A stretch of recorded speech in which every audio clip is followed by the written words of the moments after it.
Please welcome Melissa Gorrie and Susan Hughes, who are going to give the report for Health YEG.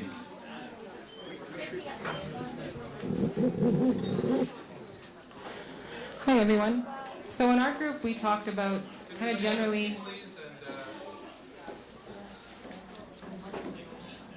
Need all the reporters from the three groups to the front, please.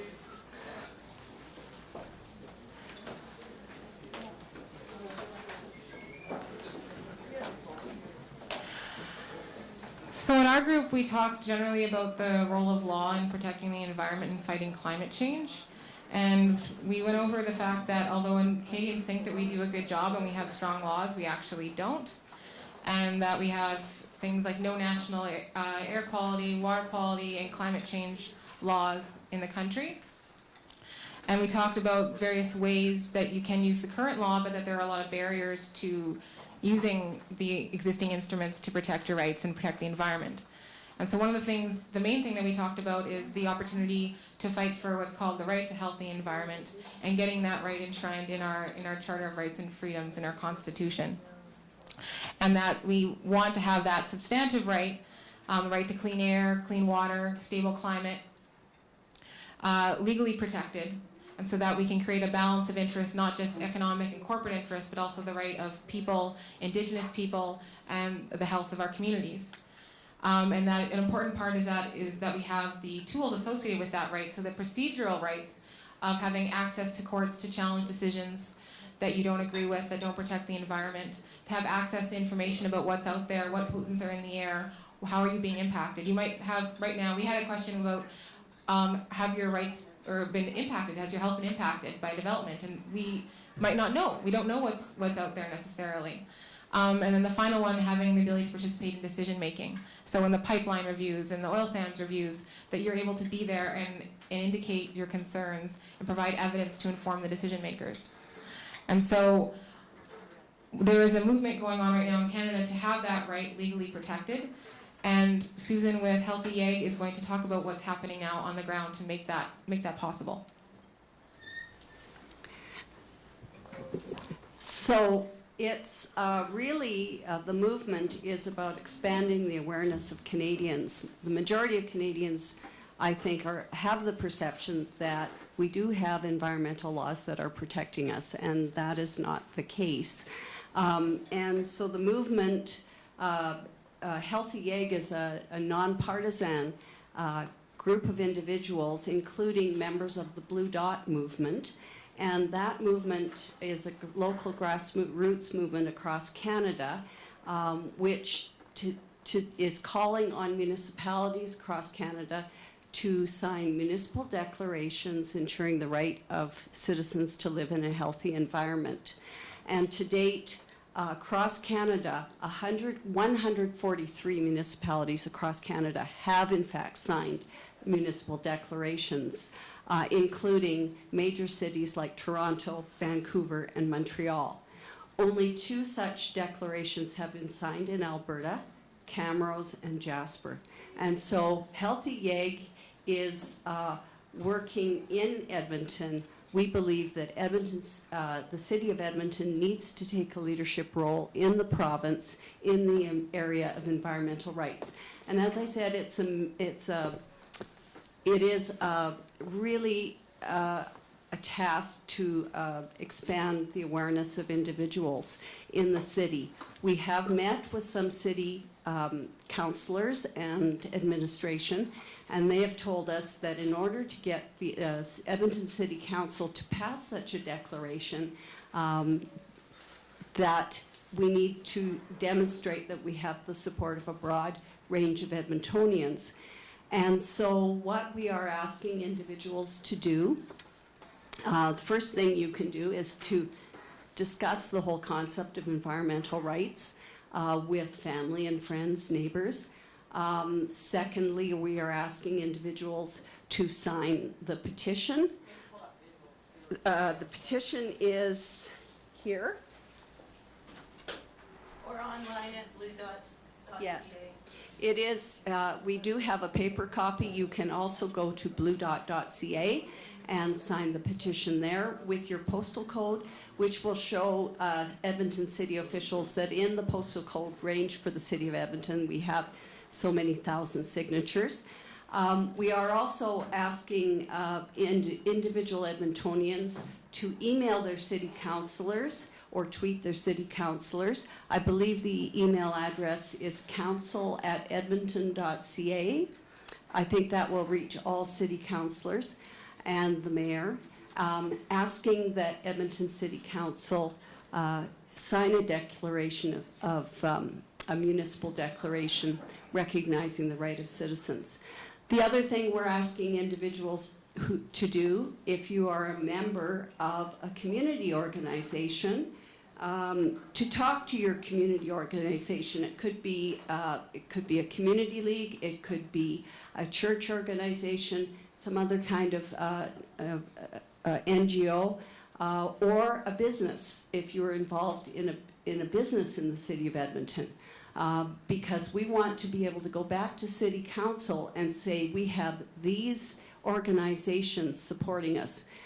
We have the support of the Edmonton Youth Council, but we would like to get the support of many businesses across the city of Edmonton and also many community organizations across the city of Edmonton. So we do have a sample motion that you can take to your community organization. We have a little letter introducing who we are. All of these materials are available at our website, healthyeg.org, and we have a little up here with all of our contact information. We have a Facebook page, we have an email address, and a website, as I say. We would ask if you are getting your organization's approval to support us, that you CC us at healthyeg@gmail.com so that we're aware that we have your support and your permission to list you as a supporter on our website. Thank you. Thank you to Health YEG. Can I ask for Naomi's group to make a report?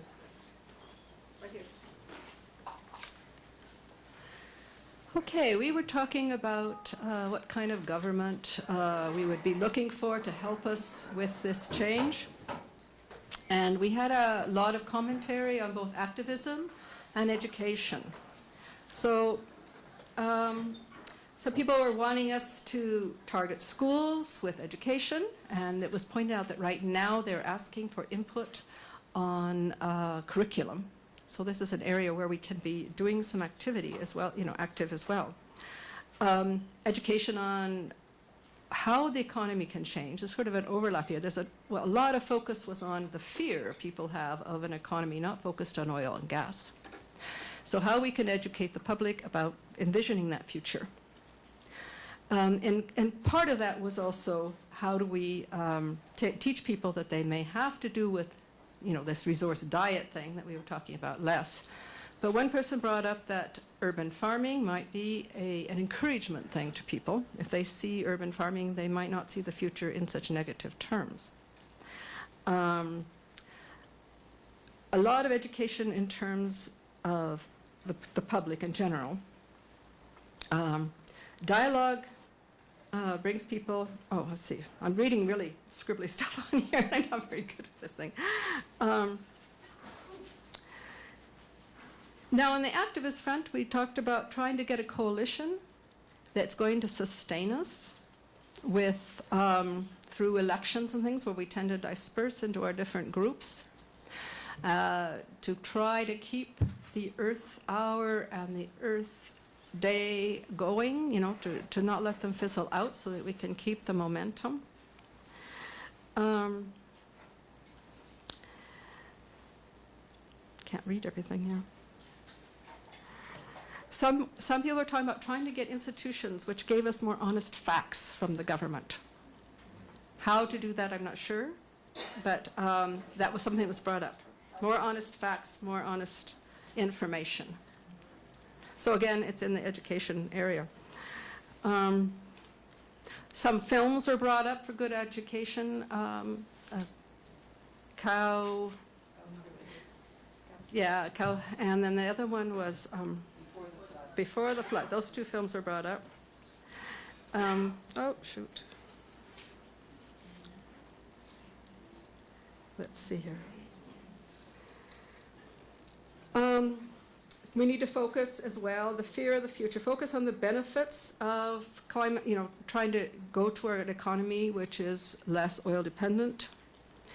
That was a lot of things, people brought up a lot of the fear of the future, and it's something we have to address in our educational work.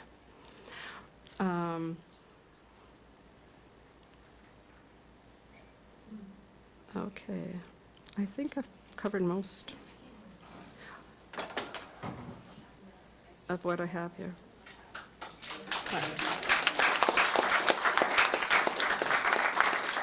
Thank you, Corinne. So now it's Tatasha's group, and if you're co-presenting, you're welcome to co-present.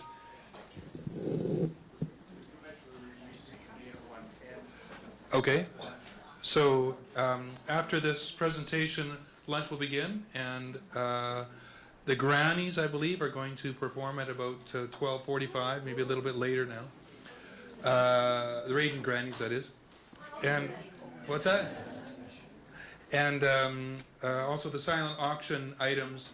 Have a look at the silent auction items at the back, and we'll be closing the bids off for that at around 1 o'clock. Maybe we'll go a little bit later now, but and our objective is to get back together again at 1:15 for the keynote from Jim Andreas from the City of Edmonton Department of, I guess, of Environmental or Energy Transition. All right, thank you.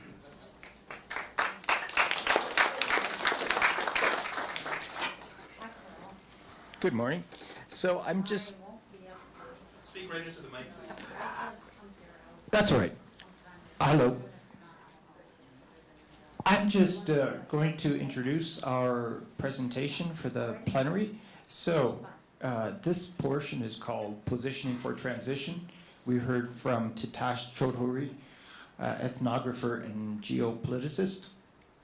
A couple of the key ideas we came up with was vulnerability adaptation.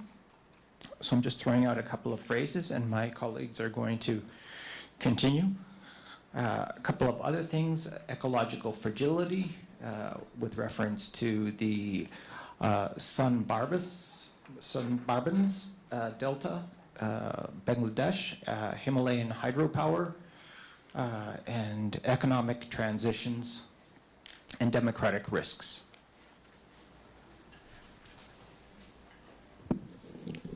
So it was very interesting. There's different kinds of knowledge out there. There's like traditional knowledge, scientific knowledge, and so on. There really is actually, I've read 7 different kinds of knowledge out there. And so they don't always work well together.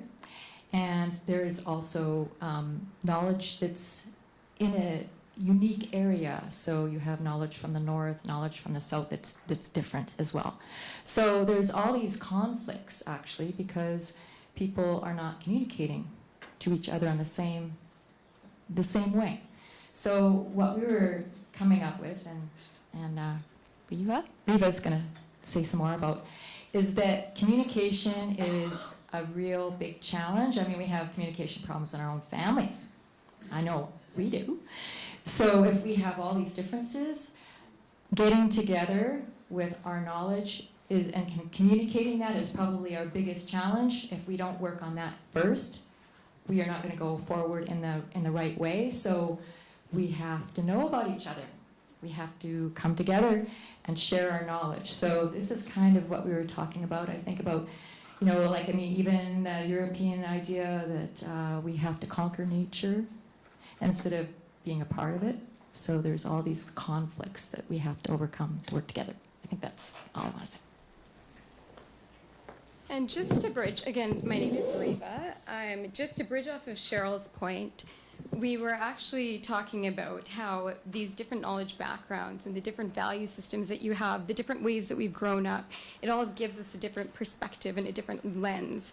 And acknowledging the fact that we as a family, in your own families, we have communication issues. At the base of your family, you're still strung together by the same needs and wants and desires.